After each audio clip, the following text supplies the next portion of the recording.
Hello.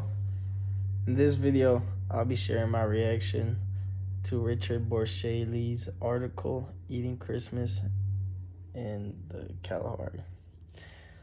I'll walk through the main idea, how worldview shapes interpretation, an example of ethnocentrism, and some personal reflections. I'll also connect the story to my own culture and experiences with culture misunderstandings. So, the article describes Lee's time with the Kong people of the Kalahari Desert while doing anthropological research. Around Christmas, he wanted to thank the community for their hospitality, so he purchased a large ox for a feast. To his surprise, instead of the gratitude, Kong ridiculed the ox, calling it thin and unworthy. Lee was confused, and he was offended at first. But later, he learned that the teasing wasn't about the ox at all. It was just about their cultural practice to keep individuals humble and prevent people from boasting, right? Prevent anybody from boasting. The main idea is that generosity and pride and recognition are not universal concepts, but depend on cultural worldview, right? So I think the story clearly shows how worldview influences the meanings of actions. From Lee's Western background, generosity is celebrated and people are expected to express gratitude for a gift. He assumed his act of giving a large ox would be seen as kind and honorable. But in the Kong worldview, praising someone for a gift they think might encourage arrogance, which is dangerous for a group harmony, So instead, they criticized his gift to keep equality, right? To keep him humble. The same act, giving food, was understood in a completely different ways, depending on the cultural perspective. So, moving on, an ethnocentric bias in the article is Lee's assumption that the Kong would value gift giving the same way he did.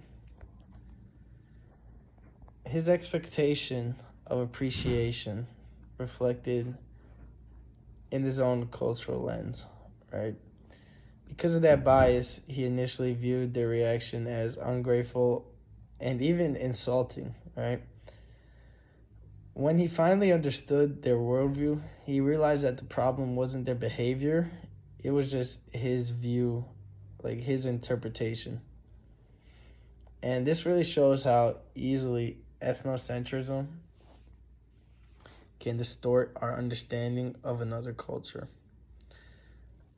The story challenges the idea that our own cultural practices are normal or the best, something like that, right?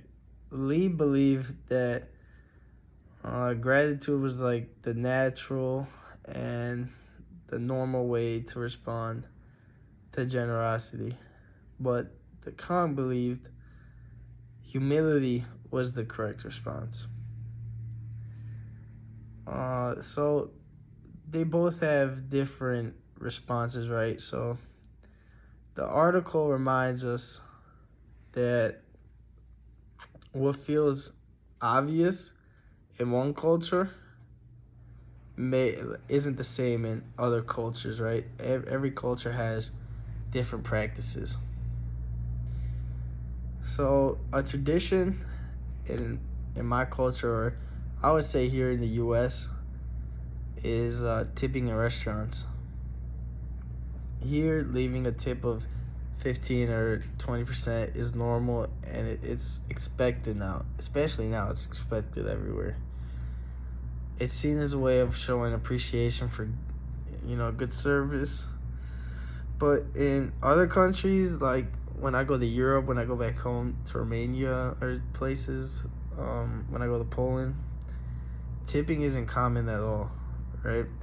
And in some places it can be seen as disrespectful, like the worker needs more money, like they need more help, right? So people with different worldview might see tipping as strange and unnecessary, while here we see it as necessary, or like necessary. This shows how one culture habit can be seen very differently depending on the perspective. A best practice for cross-cultural communication is to approach unfamiliar behaviors with curiosity instead of judgment. When something feels rude, unusual, or confusing, it's better to ask questions or take the time to learn the meaning behind it rather than to assume. In Lee's case, if he had asked earlier why they mocked him, or why they mocked his ox, he would have learned about their values of humility right away. But by waiting and how do I say this? I'll say by suspending his judgment and staying open-minded, we can avoid the misunderstanding and show respect. So I can relate to this. I can relate this to a personal experience. I once offered a gift to someone from another country, and they refused it. They refused it, right? I had to offer to them multiple times before they accepted it. And at the beginning, I thought they were rejecting me personally, but later, I learned that where they come from in their culture, not accepting the gift at first is polite and it shows modesty. This was similar to Lee's misunderstanding. He thought the Kung were ungrateful, when really their response had a deeper cultural meaning. So I think that both the examples highlight how worldviews can shape our perspective on things. So to conclude this, I think the biggest lesson I took from eating Christmas in the Kalahari is that worldview and perception play a huge role in communication. What seems insulting in one culture can be a sign of respect in another. The story taught me that being aware of my own ethnocentric assumptions and willing to see situations through someone else's worldview is essential for intercultural understanding. And that's all I have to say. Thank you.